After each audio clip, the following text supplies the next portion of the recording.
Instead of doing your typical and expected PowerPoint presentation today, where I would show a PowerPoint slide and then have a whole bunch of statistics, maybe even confuse you a little bit, which would make me look smarter, we decided to show you and share with you an interactive video presentation, which honestly is the best way to communicate on social media platforms. Video happens to be one of the most and the strongest type of communication tactics and tools you could use. We'll also have some graphics and 3D animation. So together with my creative collaborator, Leo Montes de Oca, we put together this presentation for you, and we hope you enjoy it.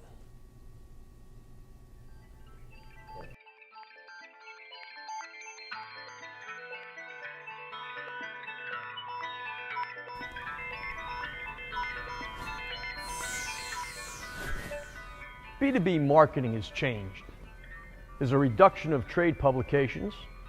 There are a lot less knowledgeable and objective journalists and reporters.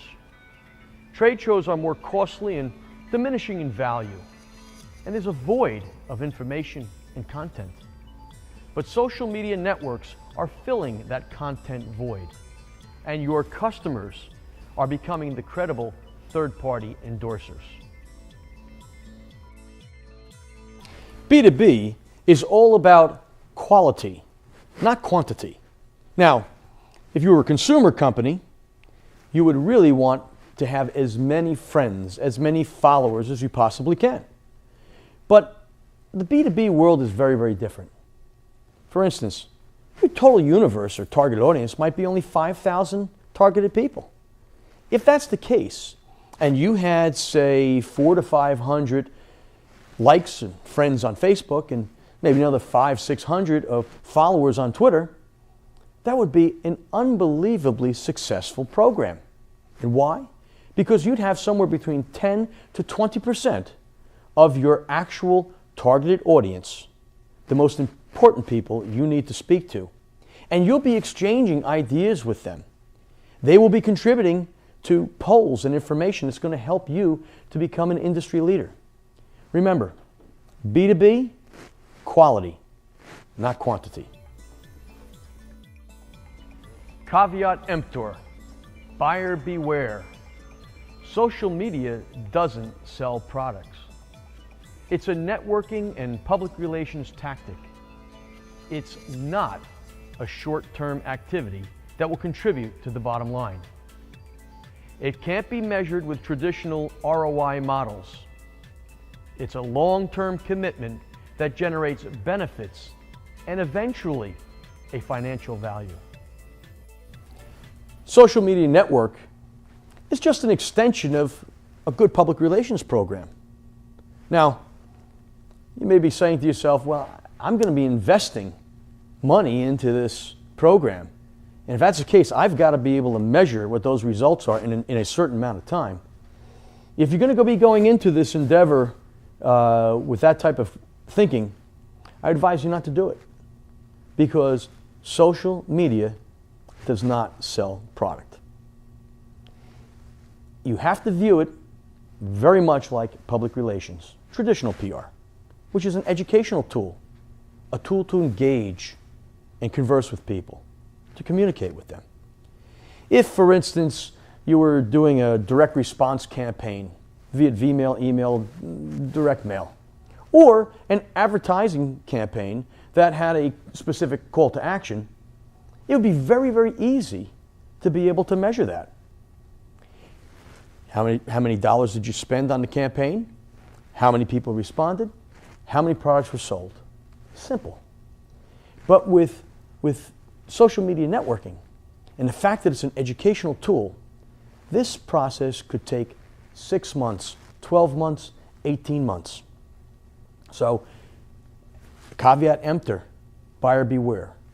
Go into this tactic and embrace this communication tool with the knowledge that it's an educational tool and not specifically a communication tactic that's going to generate immediate sales. Social village or communities. Social networks are like villages or early settlements. Each villager had an interest and a responsibility to improve the village, and they contributed to make the village prosper. Today, social networks are global villages where people with same interests exchange information and build relationships. These relationships ultimately contribute to an individual's and a company's success and profitability.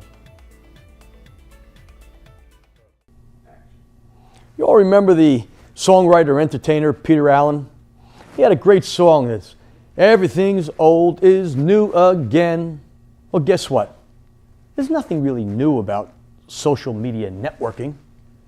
You know, I remember when I was handling a lot of Japanese accounts, maybe better than 80% of our business was Japanese. And in the late 80s and early 90s, I used to go with one of our clients, say JVC or Panasonic, and we would go to sushi bars and sushi restaurants in Fort Lee. And who we would meet there? Well, we met our counterparts, both marketing and engineers, and representatives from our factories. Now, in a lot of respects, we were actually competitors. But during those dinners, in those informal type of gatherings, we shared information with one another. Yep, we talked about what's going to be happening in the marketplace, what can we expect from technology, where is it going to be going? And from these informal type of dinners, we were able then to establish what our sales projections should be. We even started to develop our future technologies. Why? Because we were all bringing to the table what our customers were telling us. Now here's the interesting thing about technology and where we are today. Years ago, we all spoke amongst ourselves and planned.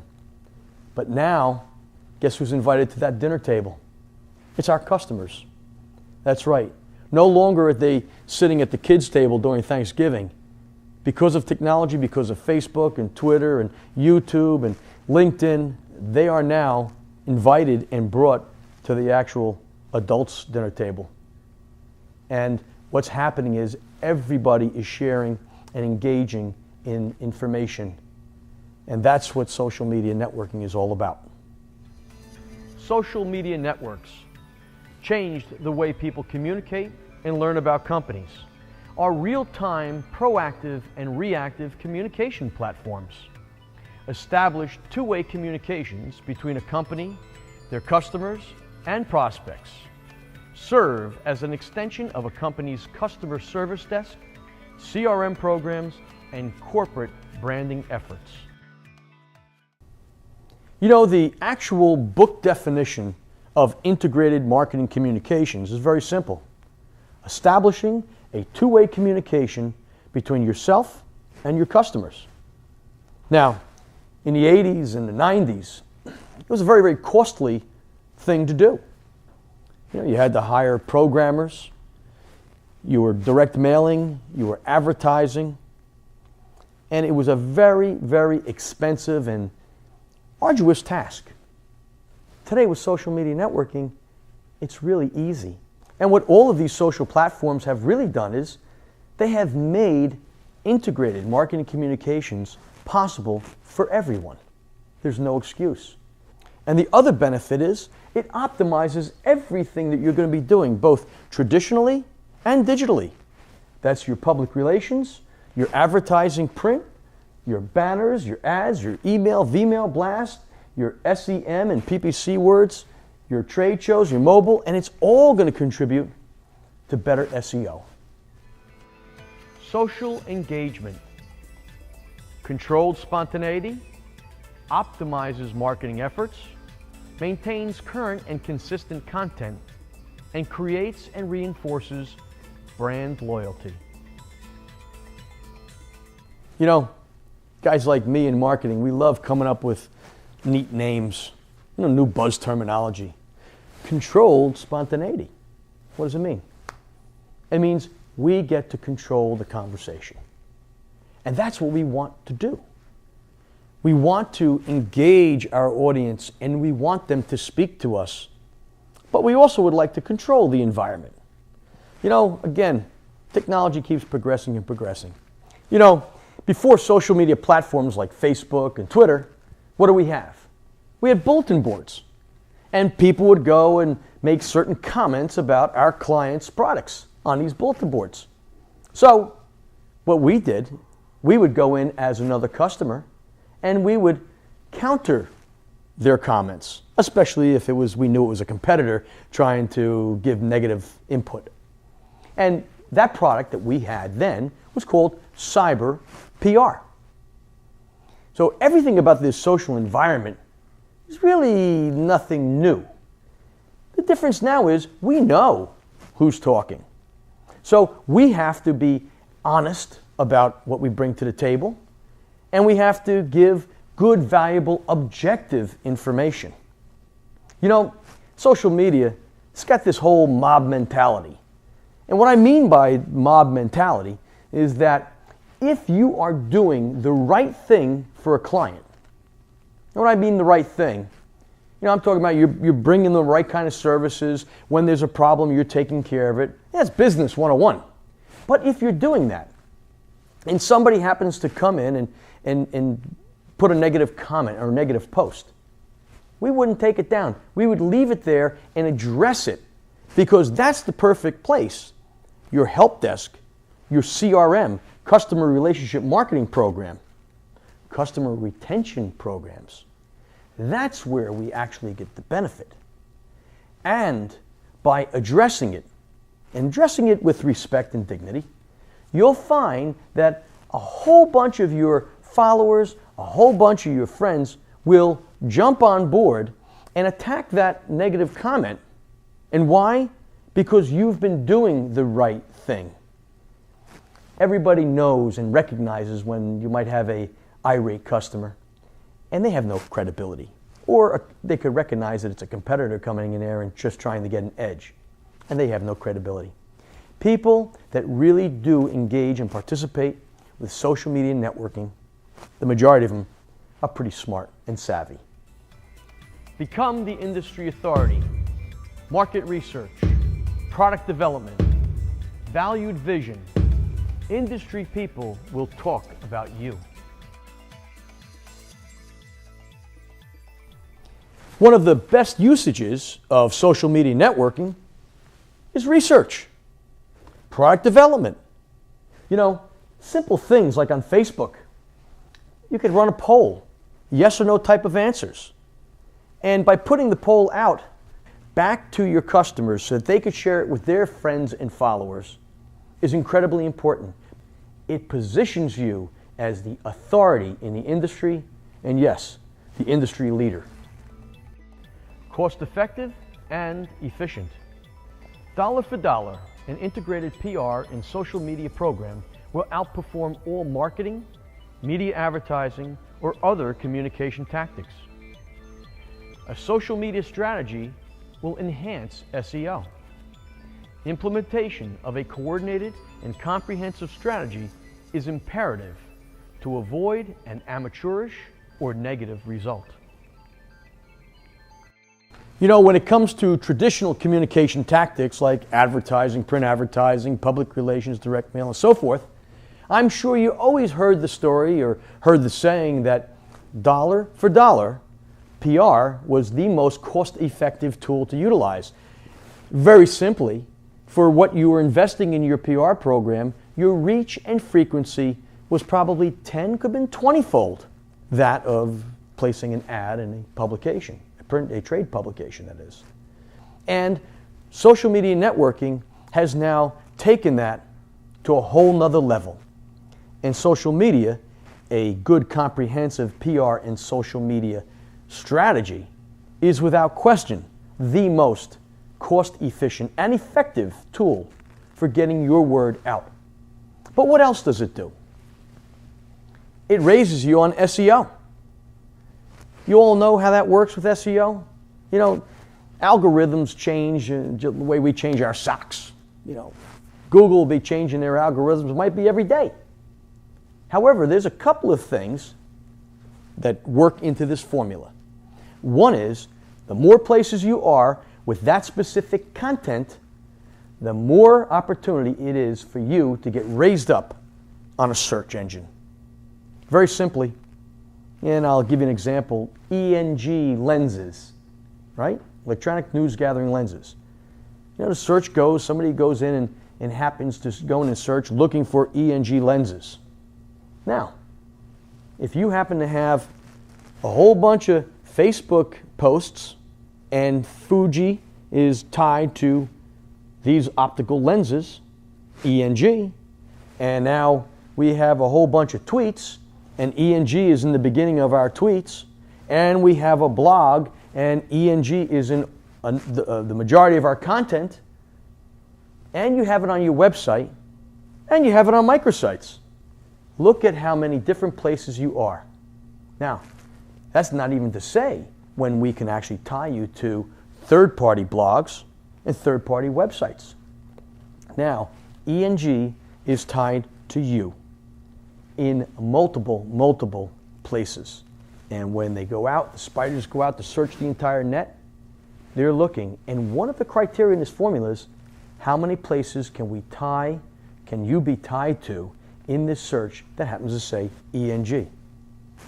Really kind of simple practice, right? It is. Benefits versus revenue. Social benefits relate to the influence, engagement, and customer satisfaction. Revenue is obviously the economic results, sales leads, and profitability. Let's face it, we're on the marketing side, and we all are going to answer to a CFO or controller who actually gives us the budget. And what they need to do is they need to understand what social media networking is all about also. Because again, they're going to come to you and say, all right, I'm going to give you X amount of dollars, and how many sales am I going to get for those dollars? Revenue. But you're going to have to also show them that not only is it the revenue, but what type of a benefit can you identify that's going to actually help to either reduce costs, which eventually will help to raise revenue, or benefits that will maintain your current client base and reduce churn. Business gains and costs. Increased revenue and cost savings generate gains. Marketing generally increases revenue. Support can produce cost savings and future sales. An integrated marketing and support strategy will generate both revenue and cost savings. Theoretically, if I put money into a marketing program, I'm going to increase sales. If I increase sales, again, theoretically, I'm going to increase revenue. Let's talk about the benefits though. Before we spoke about CRM, customer relationship marketing, and how it helps with a customer retention. Well, I'll give you an example on cost savings. A little while ago, it was a bank actually, one of our clients. We worked with them to develop a social media strategy. And the fact that this was actually a bank, we had a lot of compliance issues that we had to be concerned about. Gave us a lot of restrictions. But one of the things that we did, we said we want to create a series of videos, and we want to send these videos to your customer base of approximately 25,000 people. Not only did we do that, we were bringing them to our socials. So we would send the video out as a Vmail, and then we'd inviting people to come and communicate with us on Facebook. After a year, we found something that was really remarkable. We had taken approximately 10% or less out of their media budget and put it into their social media strategy.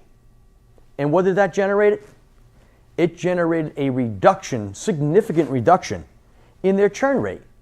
You see, they were spending about $1.1 million, $1.2 million in advertising to get new clients. And the program was working because they generated about 30% new clients each year. But what they also were doing was losing about 30%. Now, of course, You're not going to do anything about the people that died or moved to Florida, retired, moved away. But there was a significant number out of that 30%, about 28%, that were Gen Y, Gen X. And we weren't communicating with them in the way that they wanted to be communicated. This social media program reduced their churn by nearly 28%. Now, we spent about $1 million on the ad campaign, and guess what? There was no difference. We still got that 30% increase. But now we reduced the churn rate by the 28%. So now what did we see? We saw a realistic net increase of 30%. That's the benefit. And that customer relationship marketing program, which now is tied directly to that social media strategy, is what did it. And that benefit, after a year, could be interpreted as the marketing assumption to the success and increase of 28% to 30% of their net revenue. Budget considerations.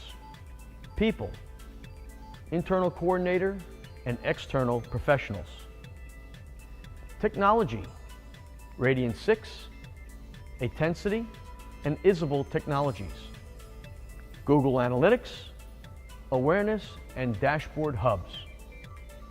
And marketing, for marketing campaigns and promotions.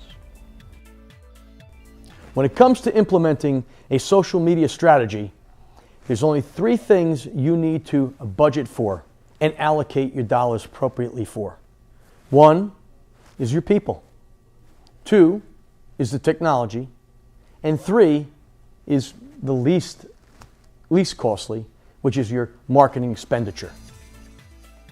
The B2B social team, an internal employee. This person acts as the liaison between the company and the professionals.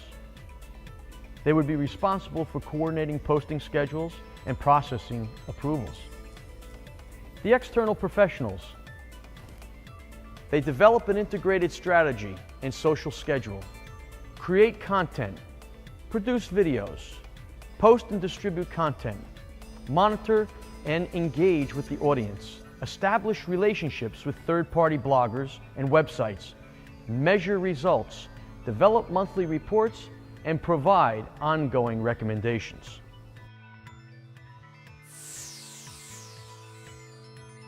You know, regardless of the type of social media strategy you implement and execute, it could be at a lower level where a couple of posts a week, video a month, or a very, very comprehensive program where you're averaging maybe 4 tweets a day and a half a dozen posts on Facebook, as well as maybe producing 2 to 3 videos a month. In either way, you're going to need a number of people. You're going to need at least 4, 5, 6, 7 people to work on that account. And why? Well, the reason is simple.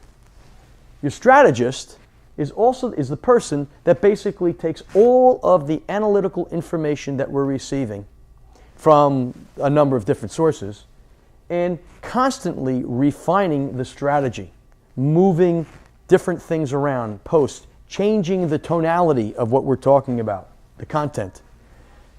They instruct the content or the writer. Now, a lot of cases, that writer might be your PR person is writing press releases, but it's okay, but it's another body. Now, let's face it, how many people have internal video post-production suites? Today, again, video is the strongest communication tool you could use. We need to convert this content to video. And it's just not shooting it, it's also editing it so you don't look amateurish or unprofessional. Then you have people that do the content distribution and actually monitor, engage with the people. So if you're internal and you think, well, I could just hire a bunch of people and bring this in-house, well, let me ask you, if you needed to hire this, what would your budget be?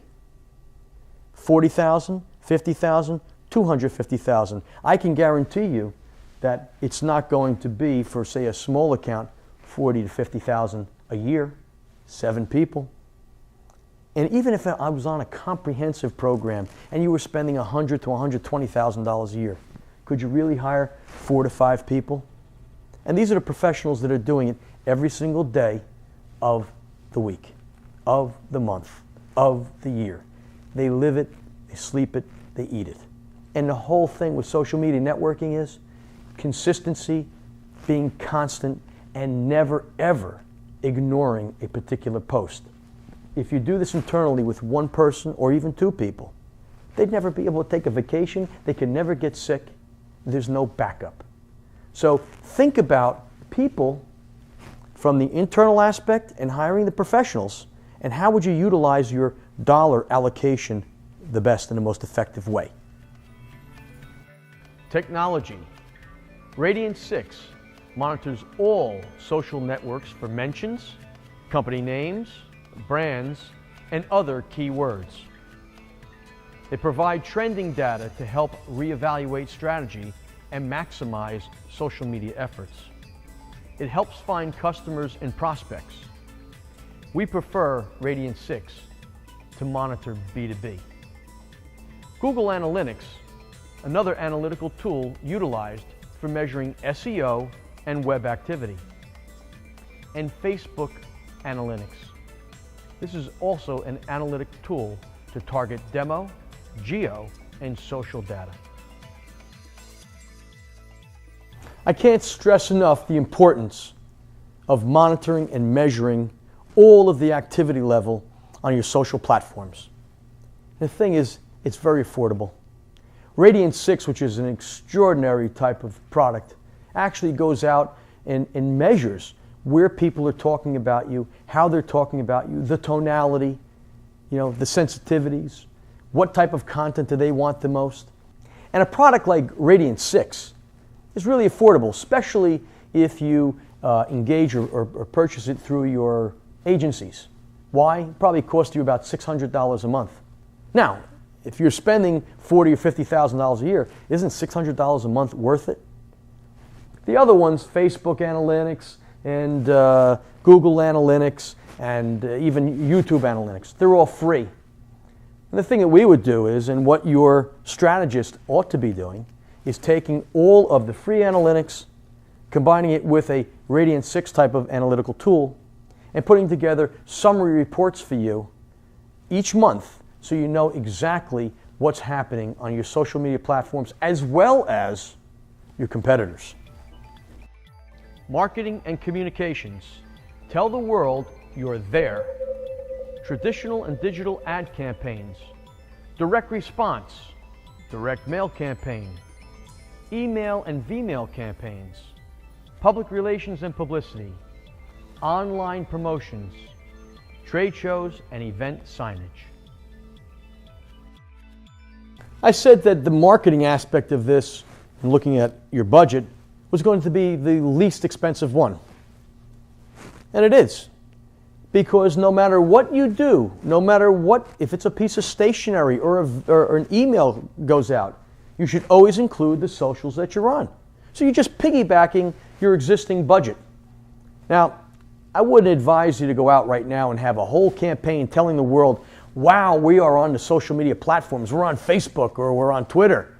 And why? They're probably going to look at you and say, haven't you been on it for the last 2-3 years?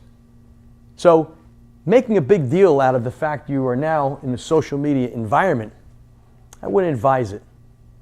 I would just simply incorporate each of your social media platform icons, logos, into all of your communication materials, be it a Vmail cast, email cast, blast, your advertisements, direct mail pieces, even in your emails, correspondence. Have your name and have that icon, Facebook or LinkedIn or whatever it may be that you are choosing, right underneath your signature line. That's the most effective way to get people to engage with you and start following you. Social chaos. New social sites are being launched every day, trying to revolutionize the virtual world and bring like communities together faster and better. Choosing the right networks can be confusing. You must effectively integrate them with the overall marketing, communications, and branding strategies. You know, one of my biggest pet peeves about the marketing world, the advertising, the PR world, is that they love to confuse you. The more they confuse you, or the more they can confuse you, the more you think you need them. And what could they do? They could charge you more. As a matter of fact, more is actually less. If I could say something to you in 3 words, wouldn't that be more effective than 30 pages of reading material to get to my meaning or get to my gist of what I'm trying to tell you? Well, this is the thing that bothers me most about the social world too. There's literally hundreds of different platforms coming out and saying, you should be on ours. You should be on ours. And why? Well, make it easy on yourself. There are some very, very proven and well-established socials that you should start out with. Don't let all of this and all the pontificators on social media networking confuse you.